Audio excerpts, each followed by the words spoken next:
atarian urtero ezala maratoia Bostonen. Talen aldiz emakume bat da, talen aldiz emakume bat da.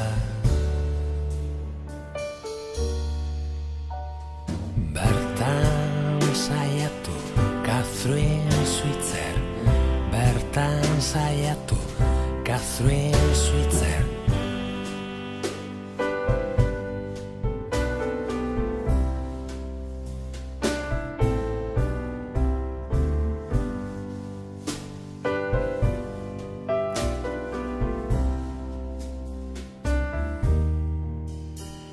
Ondoren betikoa gertatu da,